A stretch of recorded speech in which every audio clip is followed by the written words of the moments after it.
For today, we are now looking at different types of goods. So far, all that we've been looking at is something called a private good. But there are different types of goods. There are private, there are artificially scarce, there are common resources, and there are public goods. And it's important to understand the differences between all of these.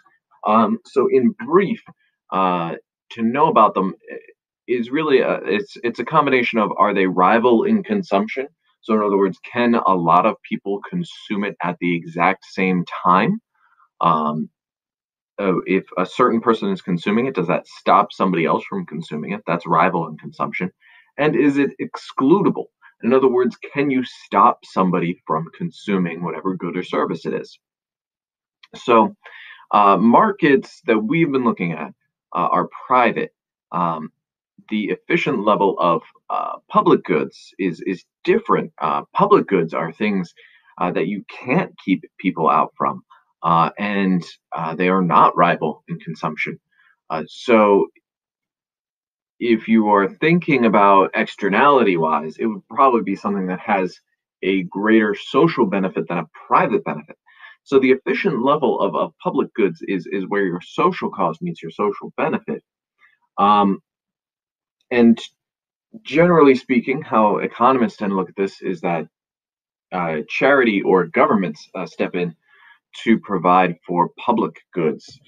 Um, so the idea of private goods, these are excludable. You can prevent people from consuming it who don't pay, at least legally. They're excludable. Of course, we're not counting the idea that people can steal or things like that. So we're all operating within legal bounds. And they're rival. So just because one person is consuming a unit of a good, that means nobody else can consume it at that time. So that's the idea of rivalrous in consumption and excludability. Public goods, which is by far the most common other type of good to show up on the AP test, is non-excludable. Um, Everybody can use it, even if you're not paying, you can't stop somebody from using it. And they're non-rival. Everybody can use it at the exact same time. So some good examples of this are fire departments, police departments, public parks. All of these things you can't stop people from consuming, and lots of people can consume them at the same time. One of the biggest examples that you will most frequently see on here is the idea of national defense. Because in national defense, it's not like you can look at my house and say, okay, do not bomb Mr. McNair's house. He didn't pay his taxes. You can't do that. So it is not excludable. You can exclude the people who don't pay for it. And it's non rival because the entire country benefits from it at the same time. So that's the idea of a public good. You can't stop people from consuming it, and everybody can consume it at once. Common resources are where we start getting a little bit more confusion. This is most natural resources, thus the name. It's not excludable. Everybody can use it, even if you don't pay, but it's rivalrous in consumption. So if you think about natural resources, think about fishing. So if people go out to fish and you don't somehow find a way to make it excludable, because people are going to be able to go out into these waters and fish no matter what. So unless you're policing them literally, they're non-excludable. Everybody can use it at the same time, but they're limited. There's only a certain amount of fish in the water. So eventually you'll end up destroying that common resource. Um, Now, this leads us to a couple of problems. One of them is free riding. When you have free riding, this is when people are not paying, but they benefit. So this is really causing a market demand for whatever it is to decrease. So other than not being fair, you do have issues where you might have problems in terms of actual consumption to make it an effective market. So if we think elections, immunizations, things like that, if there's not enough demand there, then it's not going to be an effective market and it might shut down. So immunizations is a good one here. If not enough people get immunized, then it won't matter that a few people did. There won't be that herd immunity enough to kill off the disease or kill off the virus. Instead, it'll continue to fester and get worse. And just because you're immunized doesn't mean that you are completely immune. In some cases, you can still get whatever virus it is if you're exposed to enough of it. And that's before we even get into people who can't get immunized for medical reasons. Um, so it becomes this necessity to actually immunize out of a herd immunity to protect those people who can't get immunized. So that's why people push things like the flu vaccine so heavily to try to help out that herd immunity. The other problem with common resources is the tragedy of the commons. So this is when you're overusing a resource and it destroys the commonness of it. So the common resource usually like self repopulates. So you have, like I brought up, fishing in a lake. If you fish in a lake, those fish will eventually replenish themselves. But if you overfish, well, then you destroy the population and it's gone.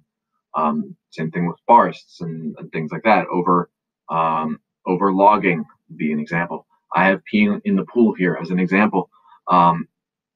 As if you think about people and the way they behave in pools, some people will pee in the pool, and pools, to a degree, are um, set up to block that. There are chemicals within it to try to make sure that that doesn't affect the health of people who get in the water, because they're assuming kids and things like that who maybe can't control themselves as much. But once you get to a certain point, it's no longer beneficial and you can't actually guarantee the safety of the pool. So that's the idea of peeing in the pool here as a just sort of extra example of tragedy that comes that might stick in your head a little bit more. So how do you maintain this common resource? A lot of times you tax, force people to pay for it. That helps get rid of your free riding problem. Try to make it excludable. Try to police it. Tradable licenses are one that the government tries to use somewhat frequently, especially with these common resources. Trying to prevent the tragedy of the commons. You get hunting licenses, fishing licenses, things like that, that allow you to fish a certain amount, or certain days, or hunt certain days and things like that, trying to maintain that common resource so it doesn't get destroyed. Artificially scarce goods. This one's a more difficult category to really think about. They're excludable. You can keep people from consuming it, but it's non-rival. A lot of people can use it at the same time. So some good examples of this are like college education, especially in today's world where it can be online. Lots and lots and lots of people can consume it at the same time. Um, but it is excludable. You can stop people from entering into the program, getting the degree, that stuff. Movies. Once again, in today's world, you can download a movie. Everybody can download the movie. Everybody can stream the movie, but that's still excludable. Same thing for a lot of events, music, and things of that nature. Most things that are somewhat ticketed or tuition based are going to be artificially scarce. And they're artificially scarce because they're non rival, but they're excludable. Therefore, they're artificially scarce. Lots of people can consume them, but they don't because they're excludable. Thus the name. So this leads us to an interesting idea of the efficient level of artificially scarce goods, public goods, and common resources. And that's because your marginal cost of providing these goods is zero. Once they're provided, that's it. Adding more people to it or adding more consumption to it isn't going to change up the marginal cost of it. Whereas for private goods, there is an additional marginal cost to produce one more unit of the good. That doesn't work for artificially scarce public goods and common resources.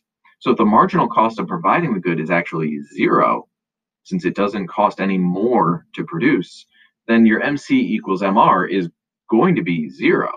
Uh, Now, the firms, in order to maintain these resources and these goods, they can't set a price equal to zero. So technically, this is inefficient when we talk about a private inefficiency, and that's why you have to look at more the social benefit, social cost, and government has to step in a lot of these cases, aside from typically artificially scarce goods. Um, but even there, you might have some sort of um, uh, regulation because some of these artificially scarce goods can be overinflated in terms of their price, depending on who's providing the good. So that's just a brief introduction to these different types of goods, what it means to be a different type of good in terms of excludability and rivalrousness. I don't know if that's a word, but let's just pretend it is. And what sort of problems can arise from these different types of goods.